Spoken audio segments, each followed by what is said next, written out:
If you need any Xbox or PlayStation codes or anything gaming related, check the referral links down in the description. They'll take you to g2a.com. They already have a discount on most of their goods already, and with the code CHES at checkout, you can get yourself an extra 3% off as well. Hey guys, how's it going? Chez back again and welcome to episode number 9 of the Inter Milan career mode here on FIFA 15. We're almost at the end of the second week already. I can't quite believe we've gotten this far into the Inter series already. The time has just flown by, but we currently sit second in the Serie A table, as you can see, 3 points behind the currently undefeated Napoli, who are having a very, very good season so far. We're expecting teams like Juventus and Roma to close the gap in the next few episodes. We'll have to wait and see if they can, but hopefully if we can continue to put together some good results and Handanovic can continue to have the balls of steel that he had in yesterday's episode, then we might be able to come away with a few good results today and, fingers crossed, catch Napoli, if not close the gap at the very least. But we're playing Sampdoria today. We've got a Kakachuka starting up top and Luis Muriel out wide. Obviously Muriel will be well known to you as FIFA fans, who obviously he's a very, very popular striker who has the pace to burn and is a little bit sweaty when it comes to Ultimate Team. But in career mode, he's not as effective when it comes to the CPU using him, or at least that's what I felt playing in this game. But as you can see, he was going to have the first chance of the game coming inside from that wide right position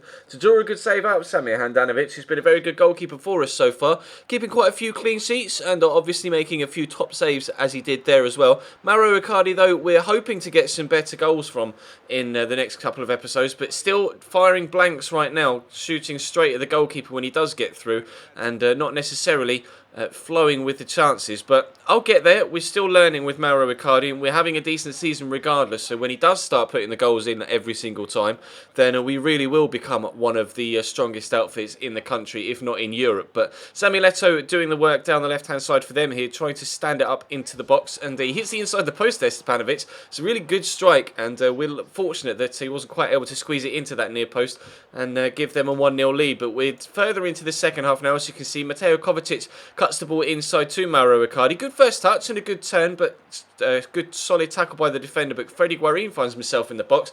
But again, another good save by the goalkeeper at the other end. And today was, or this game was a game all for the goalkeepers. It ended with a 0-0 result. And if it weren't for those goalkeepers, there could have been quite a few goals, because there were a handful of really good opportunities in that game. But the woodwork and Handanovic kept me in it, and the goalkeeper at the other end kept Sampdoria in it to keep it scoreless on both sides. But we travel away from home this time against Parma, who were in real life having real financial difficulties, but in this particular career mode save, having a decent season, 6th in the table, level on points with us, up in 3rd place. So they're definitely going to cause us a few issues. Obviously, the pace again on the right-hand side is going to be a concern with Jonathan Biabiani. And they've got Antonio Nocerino in their midfield as well. We've seen a few teams play 4-3-3 against us this season, but a lot tend to play either with 2 centre-mids and a cam, or 2 centre-mids and a CDM. Whereas Parma here playing with just a flat 3 centre-mids. So it was a formation that we're familiar with, but not necessarily played against so far this season. But I felt comfortable with the 3-5-2 that we've been using so far this season, and I'm definitely getting better with it. And I was hoping that we could prove that in this game against Parma, unlike the way we did against Sampdoria. But as you can see here, Nagatomo with a really nice turn and actually a decent finish as well. Hasn't seen too much first team football, although to be fair, he was out injured for 4 weeks with a sprained ankle, so we can't expect him to have too much of an impact on the first team's scenario so far this season. But Brozovic doesn't really get it to Palacio very well at all, but Freddy Guarin finds himself picking the ball up again on the edge of the box. Medel back to Brozovic, this time with a better pass, picks out Freddy Guarin, finds him with a really nice pass, but unfortunately the Colombian was offside, trying to break the offside trap, does squeeze it underneath the goalkeeper very nicely, and that would have been a tidy 2-0 lead, but unfortunately not able to do so. And then Fernandel's going to turn inside nicely here after I made a bit of a mistake with trying to play it out from the back, couldn't quite get it out on my feet quick enough, and he hits the outside of the far post, and we live to fight another day. So into the second half we go, and Nocerino plays a nice little 1-2 here with their striker, and Varela comes in the far side, a gorgeous ball across, keeper completely sold, my entire defence completely sold, but somehow at the back post he missed the target. With an open goal in front of him, he hits the post. So I made 2 changes, as you can see, making them right there, and we were hoping that was going to give us the impetus to go and get a second and put the game beyond any reasonable doubt. Jonathan pushing down the right hand side, thought about squaring it across, but decided to turn inside myself, then squared it across, and who's coming in on the edge of the box? It's Freddie Guarin, and that sort of run is exactly the sort of thing we've seen from Frank Lampard for years and years and years in the Barclays Premier League, just arriving at the very right time at the edge of the box to just put it into the back of the net with a one-touch finish. They are very similar when it comes to the way they play their game, Freddie Guarin and Frank Lampard. Lamps is probably a better passer, but Freddie Guarin, when it comes to goal scoring, is much, much better. But unfortunately, we weren't able to keep a clean sheet, as you can see, and I'm not really too sure how to explain this. He's made a save with his nuts yesterday, Samir Handanovic, but today decided to run at a chipped through ball and just squat on it. It came off his balls of steel that we saw yesterday, but went just into the back of the net. That is one of the inexplicable things that happens sometimes with goalkeepers on FIFA 15, and we'll just have to put it behind us. But unfortunately, we weren't able to keep a clean sheet, but we were able to get all 3 points. So I guess that's the most important thing when the gameplay engine is going to let you down like that. So we head into the Europa League for the third and final game. We've already played Rostov once this season, or once in this particular group stage, and came away with a decent victory. We've won all 3 games so far in a very easy group. It has to be said, it's not the most difficult of groups, and we were expecting to be dominant in this particular competition, at least at this stage, especially with the way we've been playing in Serie A this season, considering we're having a good year domestically as well. It would be nice to continue that in the Europa League. Again, continuing with the 3-5-2, I don't see any reason to change that right now. We're doing very well in all competitions, and fingers crossed that can continue today. But they're playing Zuba up top again.